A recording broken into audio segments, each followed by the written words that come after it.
हर हर महादेव सभी को जय श्री हरि विष्णु। शास्त्रों में बताया गया है कि सत्यनारायण व्रत कथा का पाठ करने से व्यक्ति को 1000 यज्ञ करने के बराबर पुण्य फल की प्राप्ति होती है। सत्यनारायण भगवान व्रत कथा में भगवान विष्णु के सत्य स्वरूप के बारे में बताया गया है। इस व्रत का पाठ करने से घर में सुख समृद्धि का वास होता है और भगवान विष्णु की कृपा बनी रहती है। श्री सत्यनारायण कथा प्रथम अध्याय। एक समय की बात है, नैषिण्य तीर्थ में शौनक आदि 18,000 ऋषियों ने श्री सूत जी से पूछा, हे प्रभु, इस कलयुग में वेद विद्या रहित मनुष्य को प्रभु भक्ति किस प्रकार मिल सकती है तथा उनका उद्धार कैसे हो सकता है। हे मुनि श्रेष्ठ, कोई ऐसा तब बतलाइए जिससे थोड़े समय में ही पुण्य मिले और मनवांछित फल भी मिल जाए। इस प्रकार की कथा सुनने की हम इच्छा रखते हैं। सर्वशास्त्रों के ज्ञाता सूत जी बोले, हे वैष्णवों, मैं पूज्य आप सभी के प्राणियों के हित की बात पूछी है, इसीलिए मैं एक ऐसे श्रेष्ठ व्रत को आपको बतलाऊंगा जिससे नारद जी ने लक्ष्मी नारायण जी से पूछा था और लक्ष्मीपति ने मुनि श्रेष्ठ नारद जी से कहा था। आप सब इसे ध्यानपूर्वक सुनिए। एक समय की बात है, योगीराज नारद जी दूसरों के हित की इच्छा लिए अनेकों लोकों में घूमते हुए मृत्युलोक में पहुंचे। यहाँ उन्होंने अनेक योगिनियों में जन्मे प्राय सभी मनुष्य को अपने कर्मों द्वारा अनेकों दुखों से पीड़ित देखा। उनका दुख देख नारद जी सोचने लगे कि कैसा यत्न किया जाए जिसके करने से निश्चित रूप से मानव के दुखों का अंत हो जाए। इसी विचार पर मनन करते हुए वह विष्णु लोक में पहुंच गए। वहां वे देवों के ईश नारायण की स्तुति करने लगे, जिनके हाथों में शंख चक्र गदा और पद्म थे, गले में वरमाला पहने हुए थे। स्तुति करते हुए नारद जी बोले, हे भगवान, आप अत्यंत शक्ति से संपन्न हैं। मन तथा वाणी में भी आपको कोई नहीं पा सकता है। आपका आदि मध्य तथा अंत नहीं है। निर्गुण स्वरूप सृष्टि के कारण भक्तों के दुखों को दूर करने वाले हैं। आपको मेरा नमस्कार है। नारद जी की स्तुति सुन भगवान विष्णु बोले, हे मुनि श्रेष्ठ, आपके मन में क्या बात है? आप किस काम के लिए पधारे हैं, उसे निसंकोच कहिए। इस पर नारद जी बोले कि मृत्युलोक में अनेक योनियों में जन्मे मनुष्य अपने कर्मों के द्वारा अनेकों दुख से दुखी हो रहे हैं। हे नाथ, आप मुझ पर दया रखते हैं तो बताइए कि वो मनुष्य थोड़े प्रयास से ही अपने दुखों से कैसे छुटकारा पा सकते हैं। श्री हरि बोले, हे नारद, मनुष्यों की भलाई के लिए तुमने बहुत ही अच्छी बात पूछी है। जिसके करने से मनुष्य मोह से छूट जाता है वह मैं आपको बतलाता हूँ, उसे ध्यानपूर्वक सुनिए। स्वर्गलोक व मृत्युलोक दोनों में एक दुर्लभ उत्तम व्रत है जो पुण्य देने वाला है। आज प्रेमवश होकर मैं उसे तुमसे कहता हूँ। श्री सत्यनारायण भगवान का यह व्रत अच्छी तरह विधान पूर्वक करके मनुष्य तुरंत ही यहाँ सुख भोग कर मरने के पश्चात मोक्ष को पाता है।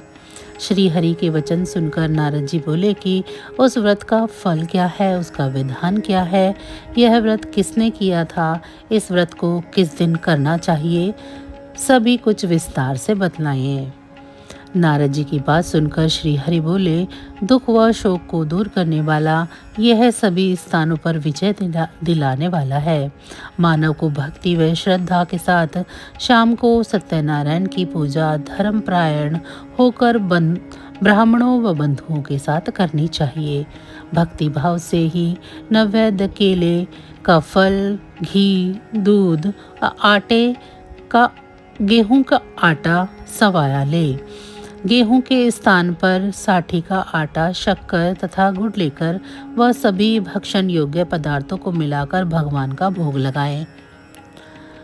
ब्राह्मणों सहित बंधु बांधवों को भी भोजन कराएं। उसके बाद स्वयं भोजन करें। भजन कीर्तन के साथ भगवान की भक्ति में लीन हो जाएं। इस तरह से सत्यनारायण भगवान का यह व्रत करने से मनुष्य की सारी इच्छाएं निश्चित रूप से ही पूरी होती हैं। इस कली काल अर्थात कलयुग में मृत्युलोक में मोक्ष का यही एक सरल उपाय बतलाया गया है। इति श्री सत्यनारायण व्रत कथा का प्रथम अध्याय संपूर्ण। श्रीमन्नारायण नारायण नारायण भजमन नारायण नारायण नारायण। श्री सत्यनारायण भगवान की जय। सत्यनारायण भगवान की व्रत कथा का दूसरा अध्याय।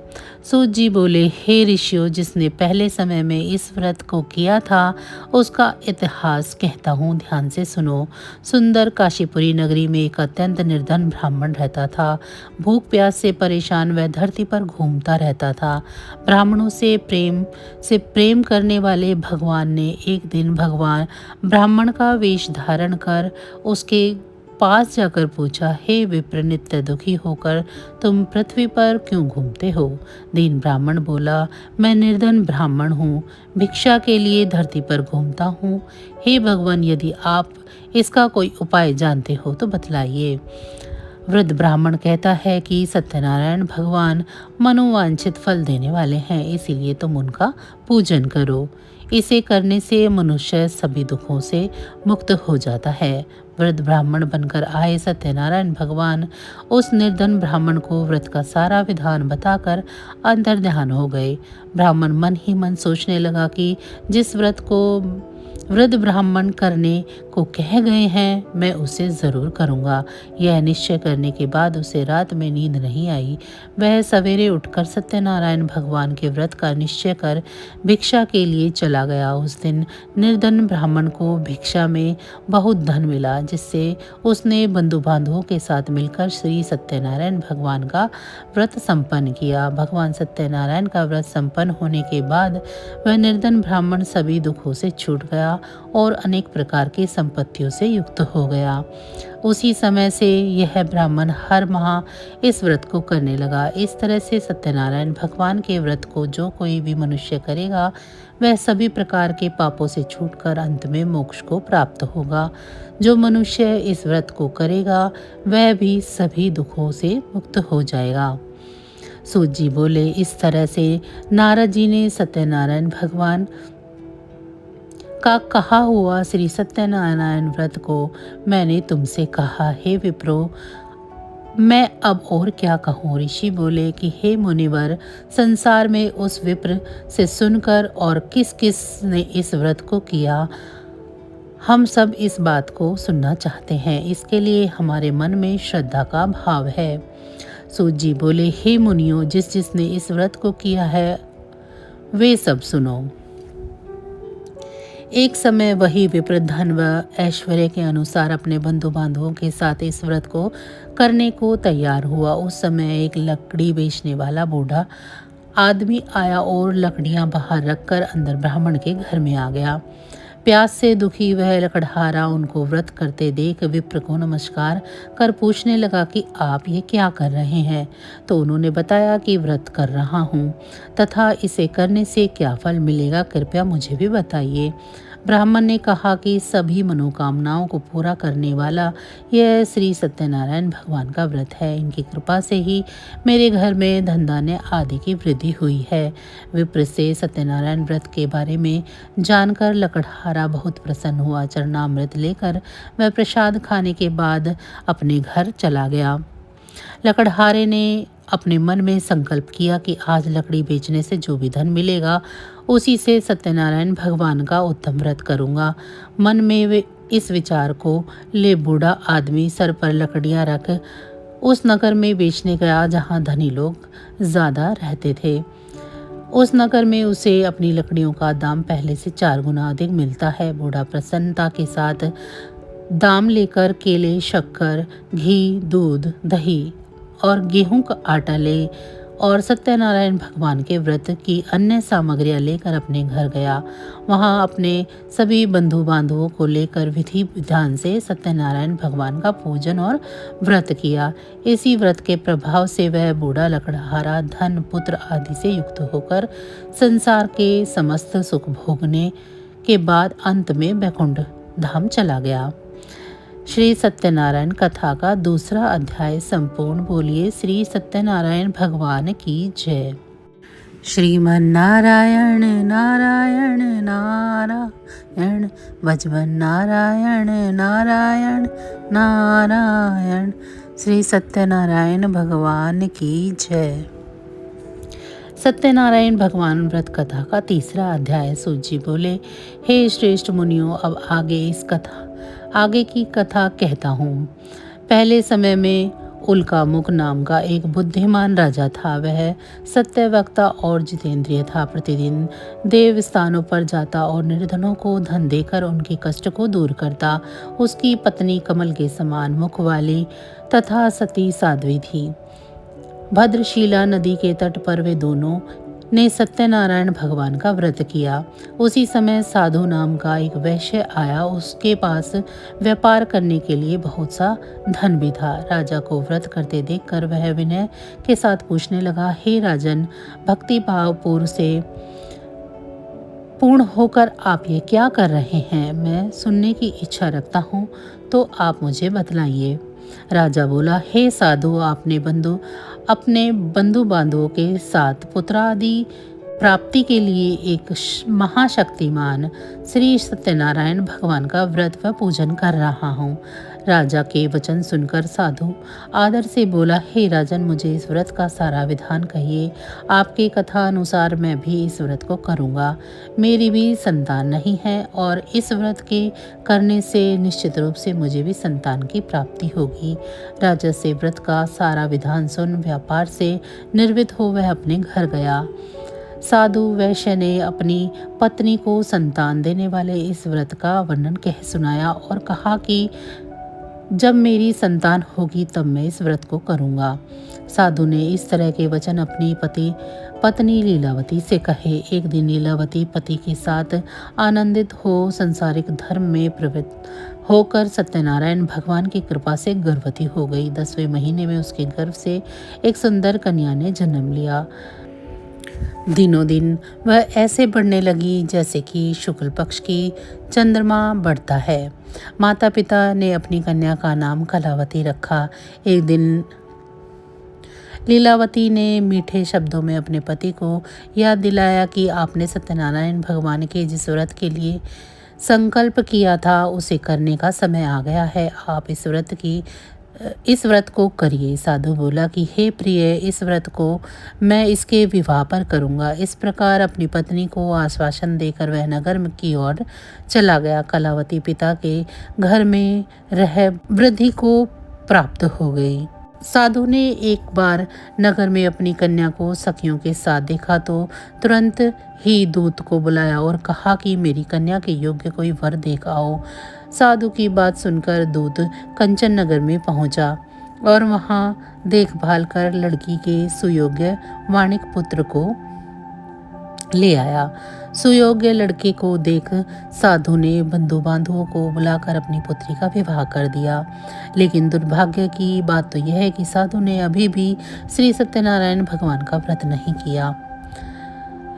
इस पर श्री भगवान क्रोधित हो गए और श्राप दिया कि साधु को अत्यधिक दुख मिले। अपने कार्य में कुशल साधु बनिया जमाई को लेकर समुद्र के पास स्थित होकर रत्नासागर नगर में पहुंच गया। वहां जाकर दामाद ससुर दोनों मिलकर चंद्रकेतु राजा के नगर में व्यापार करने लगे। एक दिन भगवान सत्यनारायण की माया से एक चोर राजा का धन चुराकर भाग रहा था। उसने राजा के सिपाहियों को अपना पीछा करते देख चुराया हुआ धन वहां रख दिया जहां साधु अपने जमाई के साथ ठहरा हुआ था। राजा के सिपाहियों ने साधु वैश्य के पास राजा का धन पड़ा देखा तो वह ससुर जमाई दोनों को बांधकर प्रसन्नता से राजा के पास ले गए और कहा कि इन दोनों चोरों को हमने पकड़ लिया है। आप आगे की कार्रवाई की आज्ञा दे।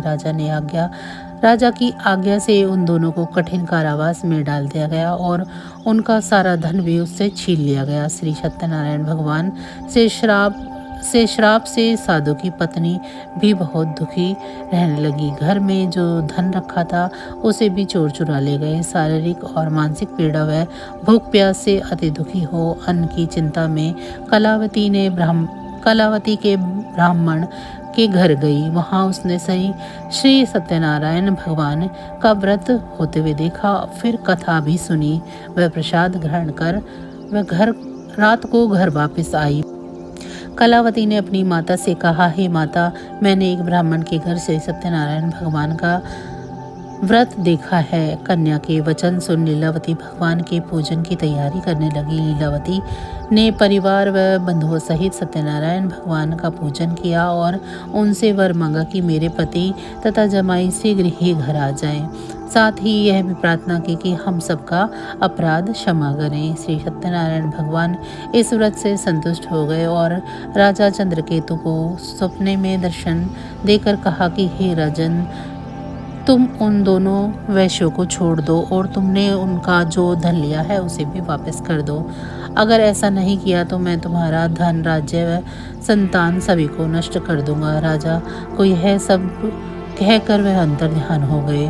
प्रातःकाल सभा में राजा ने अपना सपना सुनाया। फिर बोले कि वर्णिक पुत्रों को कैद से मुक्त कर सभा में लाओ। दोनों ने आते ही राजा को प्रणाम किया। राजा मीठी वाणी में बोला, हे महानुभाव, भाग्यवश ऐसा कठिन दुख तुम्हें प्राप्त हुआ है, लेकिन अब तुम्हें कोई भय नहीं है। ऐसा कहकर राजा ने उन दोनों को नए वस्त्र आभूषण भी दिए और जितना धन उनका लिया था उनको दोगुना धन वापस कर दिया। दोनों वैश्य अपने घर की ओर चले गए। श्री सत्यनारायण व्रत कथा का 3रा अध्याय संपूर्ण। बोले श्री सत्यनारायण भगवान की जय। श्रीमन्नारायण नारायण नारायण, भजमन नारायण नारायण नारायण। श्री सत्यनारायण भगवान की जय। सत्यनारायण भगवान व्रत कथा का 4था अध्याय। सूची। बोले वैश्य ने मंगलाचार कर अपनी यात्रा आरंभ की और अपने नगर की ओर चल दिए। उनके थोड़ी दूर जाने पर ही एक दंडी वेशधारी श्री सत्यनारायण ने उनसे पूछा, हे साधु, तेरी नाव में क्या है? अभिमानी वाणिक हंसता हुआ बोला, हे दंडी, आप क्यों पूछते हो? क्या धन लेने की इच्छा है? मेरी नाव में तो बेल व पत्ते भरे हुए हैं। वैश्य के कठोर वचन सुन भगवान बोले, तुम्हारा वचन सत्य हो। दंडी ऐसे वचन कह वहां से दूर चले गए।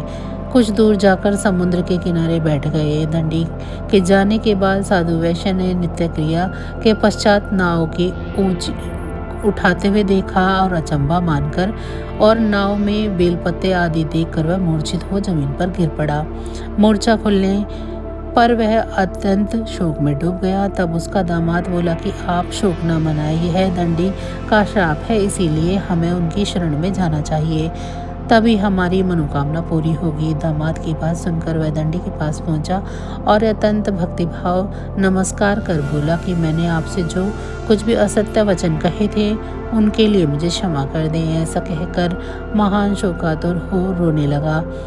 तब दंडी भगवान बोले, हे वाणिक पुत्र, मेरी आज्ञा से बार बार तुम्हें दुख प्राप्त हुआ है। तू मेरी पूजा से विमुख हुआ। साधु बोला, हे भगवान, आपकी माया से ब्रह्मा आदि देवता भी आपके रूप को नहीं जानते, तब मैं अज्ञानी कैसे जान सकता हूँ? आप प्रसन्न हो जाइए। अब मैं सामर्थ्य के अनुसार आपकी पूजा करूँगा। मेरी रक्षा करो और पहले के समान नौका में धन भर दो। साधु वैश्य के भक्तिपूर्वक वचन सुनकर भगवान प्रसन्न हो गए और इच्छा अनुसार वरदान देकर अंतर्ध्यान हो गए। ससुर जमाई जब नाव पर आए तो नाव धन से भरी हुई थी।